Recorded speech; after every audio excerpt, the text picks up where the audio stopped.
Après 5 mois et un peu plus de 4000 km, je vais faire le tour de ce que je pense de la Ténéré 700. En partant, je dois dire que je suis un motocycliste très moyen. Je défonce pas les trails. J'aime ça explorer à basse vitesse. J'ai pas les moyens d'échapper une moto à 12 000 et de passer mon temps à réparer des choses. J'ai pas besoin de changer de skid plate. Pour moi, ce qui est là est très suffisant. Du côté des suspensions, j'ai baissé tous les ajustements d'usine. Je change ce qui est essentiel. Dans le cas de la Ténéré 700, il y avait les repose-pieds. Ceux d'origine étaient beaucoup trop petits. Donc, je suis allé pour ceux de T7 Rally. Celui de gauche a un angle un petit peu vers l'arrière. Le frein arrière, quand je l'ai ajusté à la bonne hauteur, le commutateur de la lumière était toujours actionné. Fait qu'il faut faire attention au niveau de l'ajustement de tout ça. Puis au niveau du levier de vitesse, je suis au plus bas que je peux aller parce que sinon, après ça, je suis plus capable de baisser les vitesses. Le levier accroche sur une partie de la moto. J'ai regardé un peu pour changer les protège-mains. Honnêtement, c'était plus pour les avoir blancs que d'avoir la barre d'aluminium. Les protège-mains qui venaient avec étaient bien corrects. Fait que j'ai décidé de peinturer ceux qui étaient là blancs.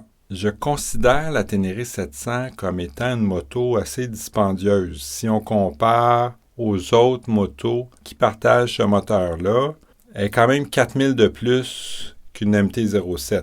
Yamaha aurait pu se forcer un peu au niveau des clignotants, c'est sûr. Ma Super Ténéré 2012 avait les mêmes clignotants. Considérant le phare avant avec ses 4 DEL plus les petits DEL dans le bas, c'était quoi d'y aller avec des clignotants à DEL pour compléter le portrait.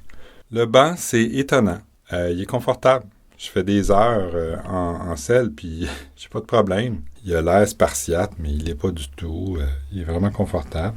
Même chose au niveau du pare-brise. J'ai changé les pare-brises, j'ai mis plus grand, j'ai mis des déflecteurs. Puis, tu sais, ça finit le temps par faire de la turbulence, des renvois d'air. Celui-là, il fait mon affaire, il va bien. J'ai pas de grosse turbulence, j'ai un peu de vent, mais le GPS qui est derrière, ben là, dans ma vidéo GPS, je disais que j'allais le garder vertical, mais de un, il dépasse, puis il prend dans le vent, puis ça marche pas. De deux, le petit bras qui le tenait, moi, je suis pas capable, là. C'est un bras de trop, tu sais. En le mettant horizontal, ben là, je pouvais le visser directement sur le support que j'avais fait. J'ai eu un petit peu de difficulté parce que j'ai pas pu faire les trous des vis du bas, parce que j'arrivais dans les vis qui tiennent le support sur la petite barre de 12 mm. J'ai mis une espèce de collant 3M double face qui tient, je sais pas, 30 livres. Là. Puis avec les deux vis, c'est impeccable. Là. Le cap d'essence. La seule raison pourquoi je me dis qu'ils n'ont pas mis de penture puis qu'il faut l'enlever complètement, c'est que ça va être plus facile à changer. Puis que quand il y a quelqu'un qui va en faire un, pas de serrure, moi je vais l'acheter. Là, je sais pas. GV, je sais pas pourquoi ça fitait pas, pourquoi c'est difficile à fitter. Y a-t-il une différence entre le modèle européen et le modèle qu'on a ici en Amérique qui est fait au Japon? Le nettoyage des soudures est un peu décevant. J'en fais de la soudure puis je laisse jamais des éclats comme ça autour de mes soudures. Là, je les enlève, ça s'enlève très bien. Ça fait un peu bâclé. Et là, j'avais vu que la compagnie Tech-Spec qui fait des pads collants pour les réservoirs, font un pad collant pour le dessus de ces valises-là. Mais en fait, c'est le même modèle que Triomphe. Mais j'avais du caoutchouc à la maison, un caoutchouc d'à peu près 2 mm. Puis oui, ça va empêcher les sacs que j'attache de glisser. Moi, j'ai toujours des béquilles centrales sur mes motos.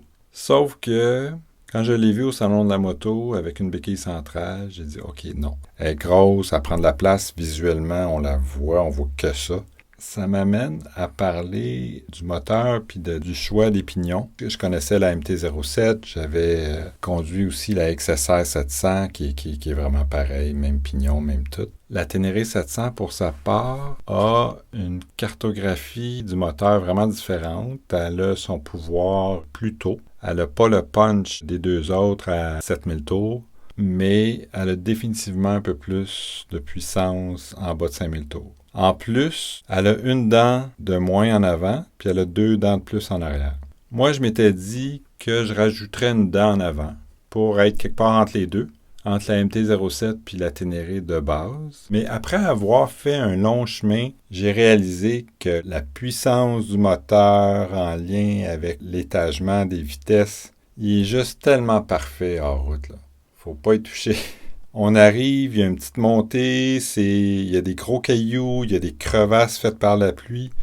On tord la poignée un peu, ça monte, ça force pas, c'est pas trop. J'ai fait des petits trails avec une V-Strom, c'était l'horreur, parce que la V-Strom, à l'époque, la 2003, la première était courte, la deuxième était trop longue. La Ténéré 700 est parfaite. C'est sûr que sur l'autoroute, ça tourne vite. À 6000 tours, il y a une petite vibration, on la ressent un petit peu dans les cale-pieds. Sur un chemin sinueux, asphalté, en sixième, pas besoin de rétrograder, on donne du gaz, hop, ça part, ça dépasse. Plus je la roule, plus j'apprécie les rapports de vitesse, la puissance, puis ce qu'elle a à offrir. La roue de 21 pouces, ça avale tout. Et on voit une grosse roche, on pense que ça va cogner, puis hop, on passe par-dessus comme si de rien n'était. C'est vraiment magique. Cette moto-là a l'équilibre parfait entre un semi-route puis une aventurière. C'est pas plus compliqué que ça.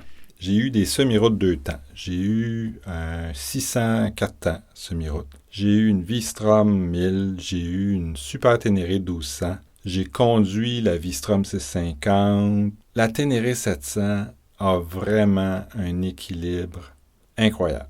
C'est vraiment une merveilleuse moto.